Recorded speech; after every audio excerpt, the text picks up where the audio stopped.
everybody doing? Yeah. Wrapping up another great season, man. I couldn't wait for the ending, but now I'm kind of missing it already. They got to start off where it started off. You know, we got Tariq sitting up there, you know, in the chair, you know, answering questions and not really giving up any information. At first, you know, I thought he was just being scared. I mean, as much as we know about this character, you know, he sat and he watched his sister get shot, you know, when she stood up for him. And you look at that situation and like, okay, well, this dude is scared of everybody. So at this point, we're looking at it like, okay, he's just being scared. He doesn't want anybody to know anything, so he won't get killed. But we kind of find out a little differently, don't we?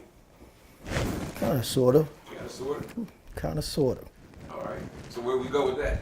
He's still fearful, you know, but he finally, I guess he finally came into his own, so to speak. But then again, he didn't really have a choice. I mean, after just watching his sister die, he should have just stepped up at that point.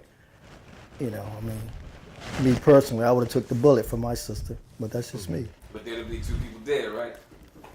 Yeah. And what's You that never do to the know. family? It's just me, like I said. No, I got That's you. what I I would've understand did. the motivation, no Yeah. doubt. Yep. That guilt would just ate at me, man. You know. Yeah. So then we switch over to Kanan. Kanan, you know, he's running amok. I mean, he's rolling up on mafia cats with his gun out. You know what I mean? What kind of signal does that send to people who are in the mafia?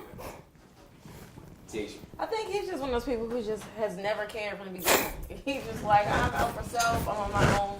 But he does show that he has, you know, some kind of moral code. He didn't kill, you know, Tariq for whatever reason. He's annoying. Not that I advocate for killing children, but you know, I just think that he's, you know, he's kind of finding his own way too, and maybe he's trying to redeem himself and stuff that he's done. No doubt. And then, I mean, you know, I guess he just wanted that answer, which he got like a couple of episodes ago. You know, that, you know, okay, this is the reason why he sent me away. Because all they knew is, like, next thing you know, he's waking up in jail and whatnot. Right. Yeah, so that's a long, twisted road, huh, Mark? Yeah, man. Yeah, so basically we go from there, you know, then he makes a little crack. You know, he says, you two need marriage counseling, talking about coastal town. I thought that was a pretty flavor right there. And it starts to show a little softening on his side towards the whole team-up thing again. Yep. So then, you know, we go and we switch to the whole situation when they get out of the station. You know, Notori Naughton. Personally, that's an Emmy moment for me. I mean, she really tore it up. She got into it. You know, she was like, you know, I carried her in my body. This isn't all about you. You can't fix this. As a female, you know, what kind of things are going on with that? I mean, she's right to assert herself because she's watched him make all the moves and kind of laid in the background and supported him and advised him, and now it's cutting to the core because now you're taking a piece of something that she had something to do with, that she's built. You know, he has his empire that he's built, but she's built the family. She's maintained them, so she has a right to feel that way. And she has been stepping up as a queen in the whole relationship. Wouldn't you say so, Echo? Yeah, I would say so. I was going to say, as far as Ghost is concerned, I wanted to say you can definitely tell from the first season, you know, the security that he had, that safety blanket is now, with the death of his daughter, lifted. I feel like he's now out in the open and he's vulnerable, and you can tell that Ghost isn't used to that. He's not, you know, he's in the wind. And I think that scene was her kind of voicing that, you know, we're used to being protected, and, you know, and now we're not. We've been hit. And we gotta make some type of response to that. Mm-hmm. Can I say something in reference to Tasha? Also, thing that got me with this episode was we've seen her maturation. First, in the beginning seasons, she was like, stay in the game, stay in the game, you know, even to the point of staying with Angela. You know, she was pushing him to stay with her. Now we saw she's trying to get out the game, and she's with someone else. But then it just flips on her. She realizes it's not that easy to get out. Yeah. You know, towards the end. Well, then we move over to Angela's world. You know, she's up there, you know, with the rest of the council, and you know, she's talking with Tamika, saying we handpicked these agents. And I'm looking around the table, and I'm like, well, first of all, I really don't understand Mock being there, but Cooper Sachs, why is that guy even in the room? I think it's important to keep your, enemies close. That's what you just say, keep your friends close, your enemies closer. And they have definitely been enemies throughout the seasons. So it's a matter of playing up the strengths for the weaknesses. So maybe there is something that they can offer, or just to keep them so that they can say they're on the case, and she can kind of monitor their movements. That might be a possibility. Trying to keep them up. Yeah, because I don't really see much Mock brings to the table other than casting suspicious people and acting like a freak. Yeah, so that's kind of nuts, man. So they were investigating this gun situation, and I'm thinking like that's really going to play into maybe next season a little bit.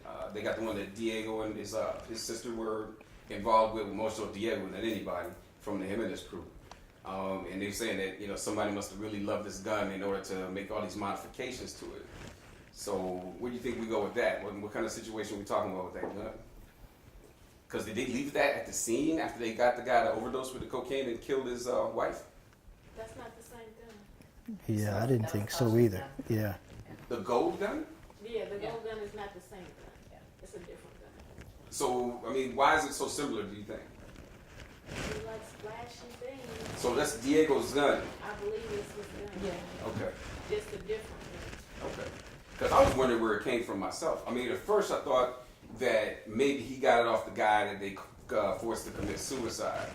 But then, it looks like he's got multiples with him, maybe. That was at a different crime scene. So they found that, I guess, buried in the wall with the other people who they found as part of that case. And I don't know. I think that that's just the guy's. What's his name again? Diego. Diego's. Yeah. Oh, yeah. It definitely is, because he was sporting and his sister was telling him, that's kind of flashy, don't you think? Mm-hmm. Yeah, but I just didn't know where he picked it up at, or, what other crimes it was involved in. Mm-hmm. Yeah, well, and you got the situation where everybody's trying to figure out what's happening. And Ghost, he pledges that, as the Jimenez crew, because, they don't like the fact that, when we moved the Jimenez, they moved the Toros Locos off the block in order to make things right with Commissioner Tate. So they're all looking at that situation like, the Jimenez is trying to strike back at us. But then things start to slowly unravel and they start to get more and more information. And of course, sometimes you got to put the little wrecking ball in the middle of it in order to stir up some dust. And there goes Tommy on a mission. Because he gets information and, finds out from Kaden, that Tariq has been, questioning him about Ray Ray. And then it's wrecking ball time. He goes over to Destiny's house. Now, Destiny, at this point, she probably doesn't even, she just found out from Ray Ray. She didn't know initially that she was setting Tariq up to be killed. And now she's finding out that not only is he still after Tariq, but, he's killed Tariq's sister, and he's still after Tariq, and it's going to be 2 murders on her conscience as well. So what must she be going through at that point? I mean, her Fun destiny has kind of been a pawn from the beginning. When she first met Tariq and they said, hey, take him and show him, she went along with that. So to say that she doesn't know or that's even a possibility, she knows what kind of people she's dealing with as far as family members and the people that are around her circle. And I think to go back, you don't get to choose, once you move and make adult moves like that, to go back and decide, oh, I'm a child, I'm innocent. You're not. You've been giving him lean. You've been giving him peace. You've been giving him a whole bunch of things. Fun fact: the girl that plays Destiny is one of my students. Oh, cool. Yeah, Good. one that plays Mark has an Destiny. acting school. What's the name of that again? Huh? What's the name of that Andrea. Huh? school? What's the name of your acting school again? Mark John Jeffries Acting Academy. There you go. Yeah, so. All right. And my understanding, you're going to be doing something here in the next month or so, right? Well, I was shooting here today. Okay. Yeah, and then I'm gonna be doing an acting workshop pretty soon. And that's going to be next month? What month we in? Mm-hmm. September, we right? just got in September. Yeah, Yeah. so next, He's tired, y'all. He's from New York. He's about to go back to New York, and we got to be thankful for, him making this appearance again. He came once before. He said, I'm coming back. And he came back. Appreciate you, bro. definitely, bro. Okay, cool. So, Ghost, he's on his little mission. He got a ghost bag. He's got the ghost gear. It's like, man, does he have a utility belt? What's going on? So he gets strapped up, and they're trying to find out what's going on. And Tommy's like, I know where to start. So there he goes, the wrecking ball in the middle. And this is one of the things. It was a Tommy-centered starts, but it's one of the things I love about Ghost because how he moves. You know, he moves like a ghost, like they say. He's powerful and he disappears. Tommy came and he's causing all sorts of havoc, firing his guns and whatnot. You didn't even see Ghost, and then he just pops up from behind him. And he's rolling forward with the nail gun, and he's getting answers. That was a powerful scene, wouldn't you say? Yeah. Yeah, that scene was crazy. I thought they was gonna let dude live, but then once he said that Dre was the one that gave him the information, I was like, "Dad, bro, you should have kept your mouth shut." Now, what was the cause for that? What was his impetus for even saying that? I mean, was he just getting too many nail guns in his body? Yeah. Yeah, I think he just slipped up. He was on the, he was on the He was grasping. His adrenaline was going. Absolutely. Yeah. I think he said it to show that he was telling the truth about Right. having nothing to do with his daughter being killed. Yeah. Like, we ain't have nothing to do with that. We killed. Right. I get what you're saying. In trying to prove that he was telling the truth. Yeah. He told too much. Yup. Yeah. Yeah, he did. Yeah. Doesn't everybody, going back a little bit, I know my life sequence a little bit, but doesn't everybody trip out on the fact that the way Cooper Sacks brought up Raina's death in the meeting?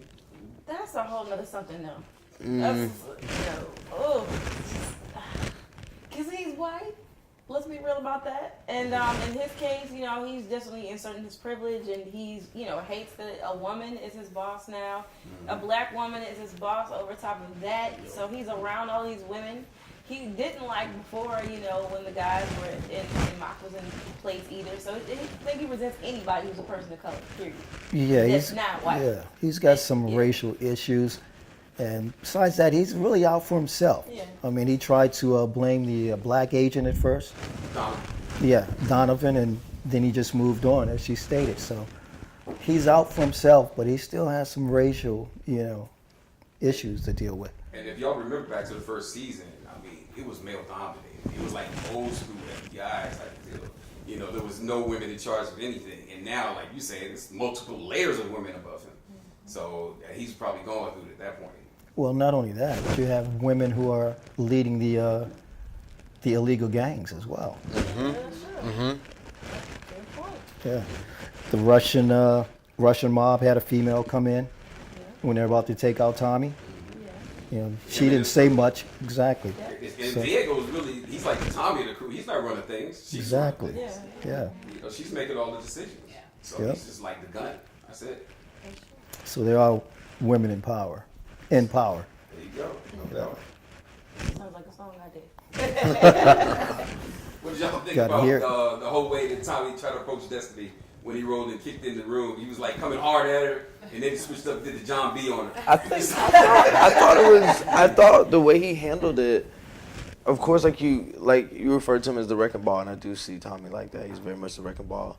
The dynamic between him and Ghost, I always like to think Ghost is like fire and Tommy's like gasoline, and so when they're together, it's crazy.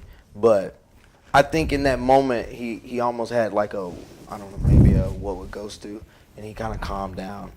And he talked to her, and he got her to open up. And I don't think she would have opened up. He would have probably had to shoot her or leave empty-handed. He was really fighting himself. You could Yeah. see it in his face. You know, he wanted to pop off on her. I mean, make no mistake about it. But you saw his whole facial expressions like pulling back. How much you So- think the common sense versus the Godfather role that he was playing, and he's all twisted up from his Godfather role because he let one of his godson or his goddaughter die, and the other's in jeopardy now. He really cherishes Ghost's family. That's his family. So they really are like brothers. I mean, you see the way he treats his mother. So that's just Ghost and their whole, you know, family nucleus. He's a part of that, and he really loves them. So that's why Ghost just took the punch from him. And he reminded him, you did that too. Because we saw Ghost just knock out the big dude when they went into the, the drug house, you know, with Kanan. So, I mean, plus we saw him in jail take out somebody. So Ghost ain't no punk. He just took Tommy's punching like, we're going to roll with this, man. Yeah.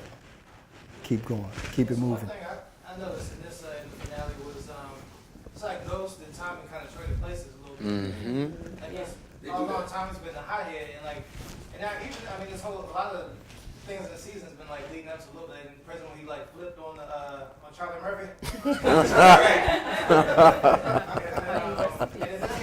Yes. The young girl, he did like a ghost tactic, let me finesse the situation.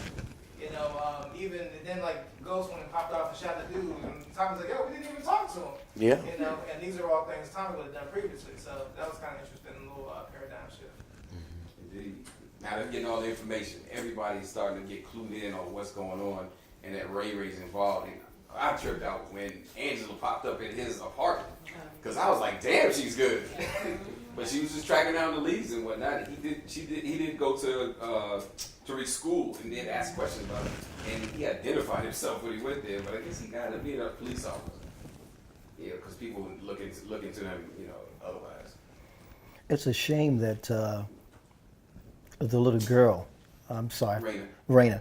It's a shame they didn't teach her better, because they constantly told Tariq, not to spit off, not to, go out there and talk about the family business and this and that.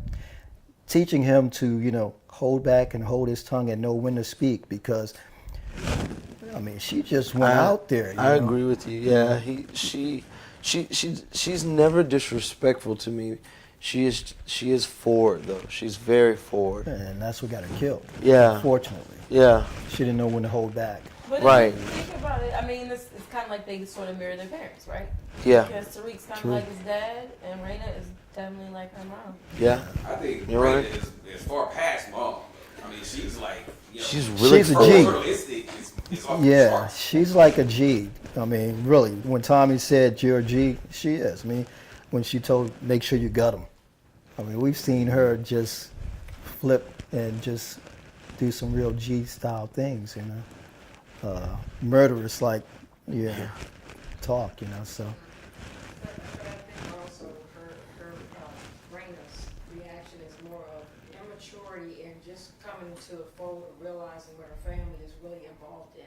So it's anger, anticipation, and anxiety coming out All at I once. can't believe this is happening. Yeah. That's her character now. She was naive, the naive little young daughter, and now she was blossoming into the young lady that's learning the truth about her family, and that's what got her killed. Yeah. I agree. Now look at Dre. Here we go with Dre again. Everybody's waiting for this dude. Somebody made a mention. Who was it about comparing him to Littlefinger? Yeah, I compared him to Littlefinger. Yeah, that is just nuts from the Game of Thrones, and everybody was waiting. Everybody was cheering last Sunday, but he got what he deserved. Now everybody's waiting, like, okay, when is Dre gonna get it? Absolutely. Because he is constantly scheming. He went ahead and he got the information. He was accosted by Ray Ray, and Ray Ray's like, "Where's my money?" and all this, and he was like, "Okay, well, let's go here, and I can get it for you. It's gonna set him up." And then so he had the backup scheme to that, because he said, "No, I'm gonna tell you the place." I was like, "Okay, you asking for it right there." So now Dre has ammunition, and he's feeding it to everybody. Everyone showed up there except for him. Yep. Yeah. And originally I was going to predict that it was going to be mid-season, that he's going to get capped. But maybe not so, because he's tied to the Jimenez. So it's like, Yes. he goes out, that's a war, show's done, 5 episodes in, that won't work. So, I don't know what's going to happen. I think it's definitely suspenseful. What we were talking backstage, that we kind of wanted at least a glance, a hey, you, something, just to leave for the cliffhanger so that we could, have something else to go off of, because it was real subtle, just standing there. And they kind of like they're on the outside now. Yeah, it was kind of. Yeah, they were on the We're gonna outside. get to the end shortly. I think something was kind of special about that ending, Okay. they did kind of downplay it a little bit, but I just like how they rolled with it. But getting back to the machinations of Dre, man, everything, and then Tariq, he's on the lane and whatnot. So, they called Tasha and was like, stay on the lookout for Tariq. You gotta find him. And then she goes past the faux reeks. You know what I mean? The Right. fake reeks. And that was like, damn, this is straight out of like Alfred Hitchcock and whatnot. And then so she finds out like, he's gone and whatnot. Who does she go to? That was the dumbest. The dumbest. but kind of not. I get it. She didn't have anybody else to go to per se, because now all her safety is taken away, right? But that just wasn't a wise move. I think if she was thinking with a clear head, she wouldn't have gone to him, because they always have this, clear demarcation for law enforcement and gutter. and keeping everything on the up and up. And she kind of lost that, you know. Well, Angie bounces back and forth to me. Yeah. I mean, she just can't stay in one lane and whatnot. She bounces back and forth between the two. And I think Tasha senses that to a certain degree. I think she sees some vulnerability, and I think she actually sees that Angela cares for her family and whatnot. And she's like, you know, I was going to try to help. Those told me not to, but I can definitely do this for you. You know, and then she tries to talk to him. Then why does she have to lie about what Ray Ray said? I mean, she said that Ray Ray said, because Ray Ray said he was going down a dark path. He didn't say anything about killing Raina. But she went ahead and she told Tasha, like, you know, but that's what Ray Ray suggested. And, you know, that got her thinking a little bit. But, you know, I wish she hadn't done that because she kind of is just easy towards the good lane, and she had to step back into that bad lane for a second. But she was trying to get the answer she wants to get. She's trying to find out the truth, and at the same time, she's trying to help. And it's just a fine line to be trying to cross between the two of them. Yeah, so, I mean, at that point, you know, Angela was definitely trying to track stuff down. And then, you know, we move forward. Well, we get to that in a little bit. We ain't got to that point yet. But, you know, we get the situation where, you know, Tariq is out of the house, you know, and he's on that lean again. And, but he seems to be actually moderating it a little bit, you know what I mean? Because he's actually using it to boost his strength, courage a little bit, liquid courage. But he's still thinking very clearly. And he's up in Dre's face, and he's making threats against Dre, saying, you know, I'm going to dime you out to my dad and Uncle Tommy. You know, they're going to come and get you. So that's a lot of stuff that's putting him in danger, but is doing it to get the answer that he wants. I know. I'm an advocate for therapy, though. I'm just wondering, like, when is he gonna have time to go through jerk counseling, rehab, Exactly. counseling for losing his sister, for his lying, like the parent-child relationship, family counseling? Like, when do he have time to do all that? Yeah, he's off the hook. I don't think he's in control at all. I think he's reacting off of rage, man, more so than anything. Plus that syrup that he keeps downing. Scissor, as they call it, whatever. Yeah. I mean, every scene we see him, he's getting him a quick fix somewhere, you know, with the syrup. And so he's not thinking straight at all. Number one, I would have never took the gun. It's his mother's gun. Yeah, That's it's not registered. thinking straight. Yeah. I'm going to go and cap some people with my mother's gun, number one. Number two, you're going to go up against some guys you just previously got finished running from. You already know Dre. He knows Dre's sneaky. He's been keeping all of Dre's secrets and this and that. He knows his movements. And Dre could kill him. We know Ray Ray wants to kill him. So that's not thinking straight, man. Come on, man. He's getting the plan, but you're right. There's big holes in his plan. So he's doing what he's capable of doing. That's all you can say. He's reacting out of rage, and he just doesn't know where to go, you know. The gun, wasn't that the same gun that was a truth? Because I know when Witchcom got out of prison, she put No, that's the gun that was at Truth was the gun that Sandoval had used to kill him. Right. So that was the actual murder weapon from the The police had that gun at some point, right? When they raided the house. Yeah. So I remember she put it back in there. Yeah. So they're gonna have like the ballistics and everything all the gun. Right. So I mean, even if that was an illegal gun, and it was obviously an illegal gun, she'd be in jail right now. Yeah, because they were looking for any type of thing to screw up the whole St. Patrick family. That's for sure. See, I didn't follow that one. Is it an illegal gun? No, it's got to be an illegal gun. Illegal. It's got to be a legal gun.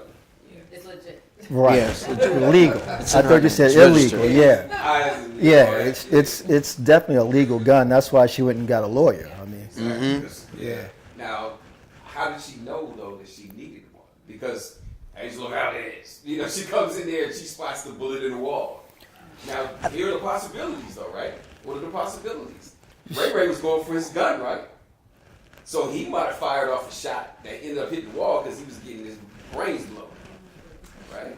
Or Tariq might have filled him twice, and one of them for some reason went through his body into a wall. It was a Or 20. maybe he missed with the first shot. It was a 22. Yeah, it was 22. So it's not doing much Might damage. try to find that. Yeah, it's not going to do much damage. He would have had to have shot twice with a 22. Yeah.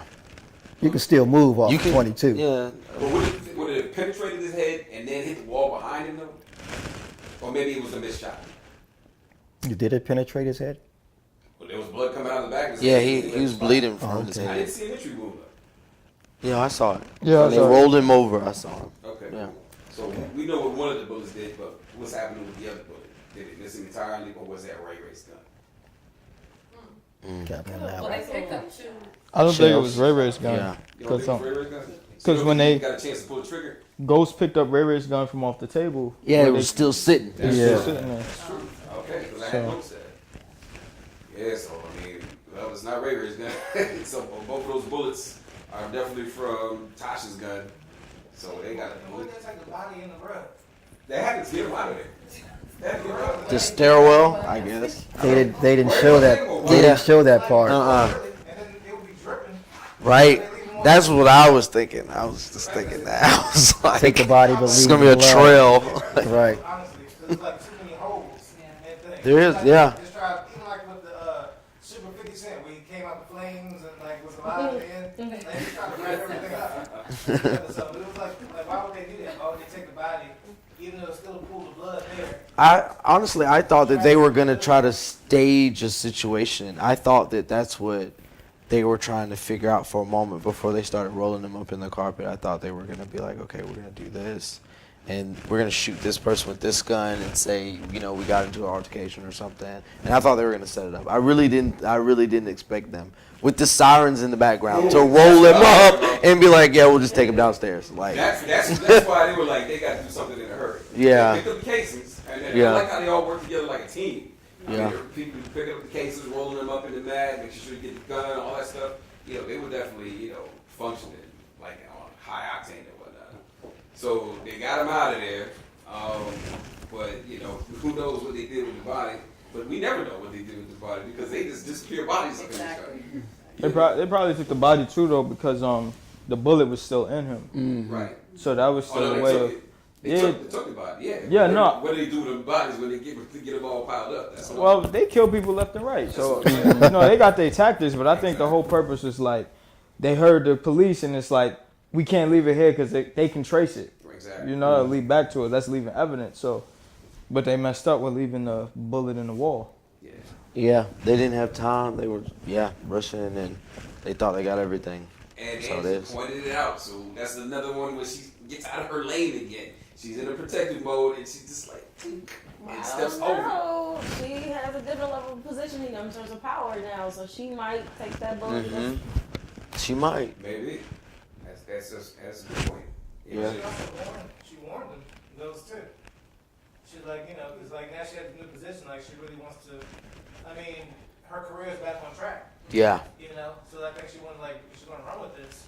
But she wanted, like, you know, basically, I'll help you out as much as I can, but if you do your own thing, I'm going to have to do my own thing. well, I don't think she was coming at it like that. I think she was coming at it like if something happens where the evidence comes up against you, it is going to be going down that pathway. But I don't think she was actually threatening him. She was warning him. Well, I don't think she was threatening him, but like in the end when she found the bullet, I think she was like, she didn't have any hesitancy of bringing it up. You know, she probably had an inkling like what happened. Obviously, like she did when she tipped him off about Sandoval or whatever, where he was going to be. Yeah. But she didn't even hesitate to like, you know, bring that. I mean, she could have like glazed over and see if they picked it up, the hole in the wall, but she it was no hesitation. She was just on her job, and I think that's kind of, to me, that's what I got from her interaction with Ghost. Yeah, I think everything he said was correct. I think when I saw that last scene when she took the bullet on the wall, I think she was doing her job, but also like he alluded to, I think Tasha knew once Tariq took her gun, like she was screwed. Like that's why she told him to wash up and do all those things because she was on her, and she don't want her son to be in the case. So it's funny that she went back to the lawyer, knowing she doesn't love the lawyer, but she knows I need you now. Well, what's up with his whole demeanor? I mean, he rolls up after her daughter's been killed, and he's like, "I love you." Like, that is whack. Even if you feel that way, that is horrible. Horrible timing. I mean, she already has enough on her plate right now. Why are you gonna like force that in there? I think he was taking advantage of that situation. Oh yeah. Yeah, and then I was like, okay, you know, I always thought he was kind of snaky to start with, the way he was playing Ghost and whatnot. And then I was like, okay, he's getting super creepy, like I thought he might be. and then he rolls Yes, and he he pumps was. out towards the end. He's like, I'm gonna do everything I can to help you, but I can't love you and defend you.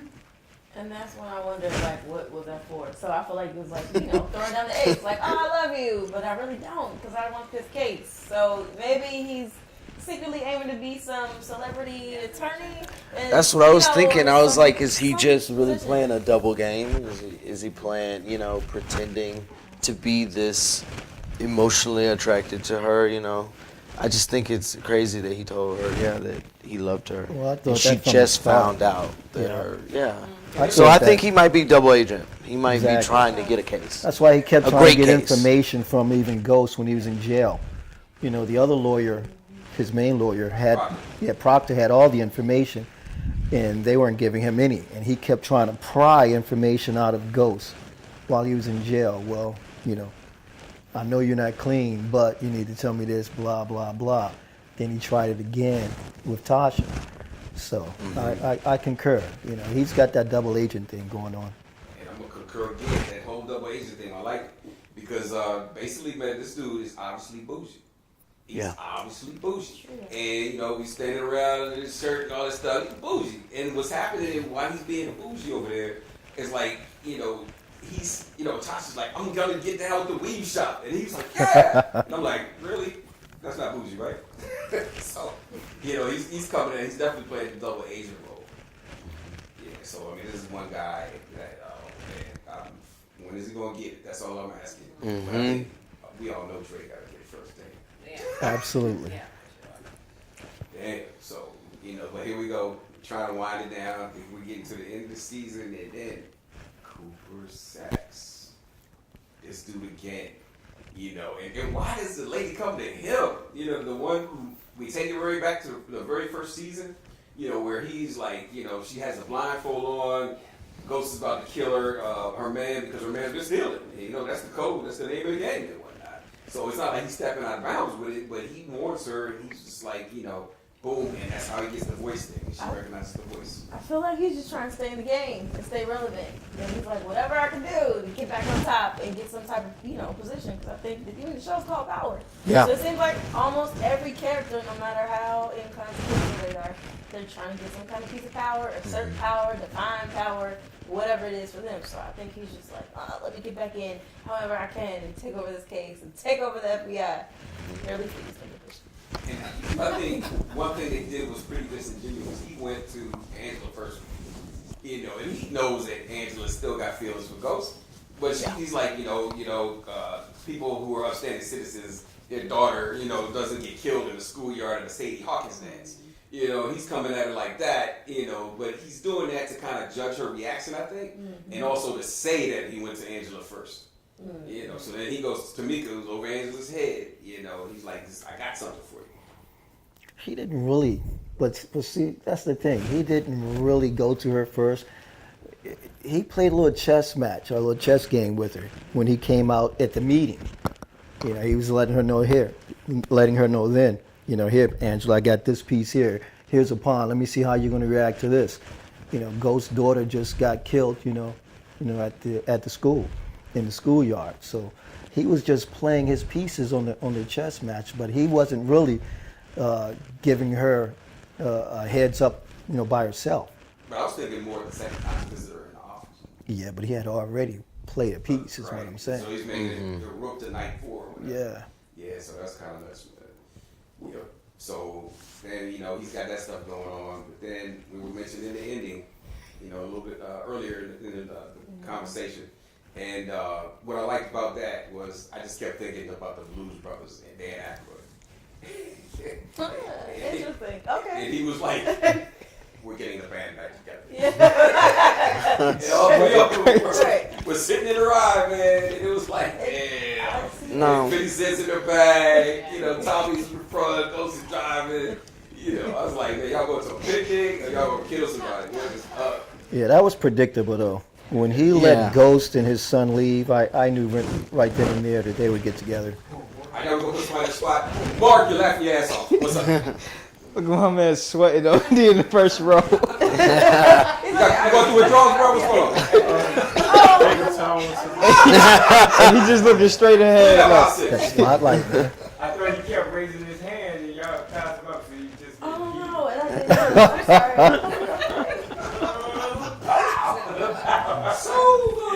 But it makes you wonder though, you know, like for Tommy to be there and he's like, You take it away, Sean. I'm sorry. I'm sorry. Please go ahead. I'm just kidding. I'm just busting. I know. But I'm saying, no, I mean, you know, like you guys like Italian. I feel like Ghost is losing his family. Tommy's gaining one. Yes. He's getting Kanan. He's got Ghost. Now he's getting his dad. Now he's got the mafia. What is that gonna be like? I mean, they can't take care. Like the FBI can't take care of all that. No. It's too many groups to intersect now. Yeah. So it's just like. And then they got people in the prison system. How about that? Hey, it's like, you know, they got all the bases covered now. So I thought that was a hot way to end the show. I wanted to say a point that Kemp made where she talks about the fearless storytelling when they decided to kill Raina, where the killing of Raina was meant to change each and every character moving forward. So you're going to see a totally different Exactly. Exactly. It was a change of tide. Yeah. Everyone's going to be different. Like, yeah. It was heartless, but it was meant to just totally flip everything. Yeah, almost wash the slate. And yeah. we did see that as well. Yeah. So that's what that was about. Yeah. So she said. Yeah.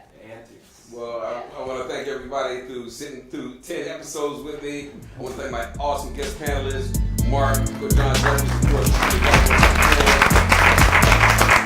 my son, and Echo, the VanDaBry. Y'all boy, Thank you. Absolutely.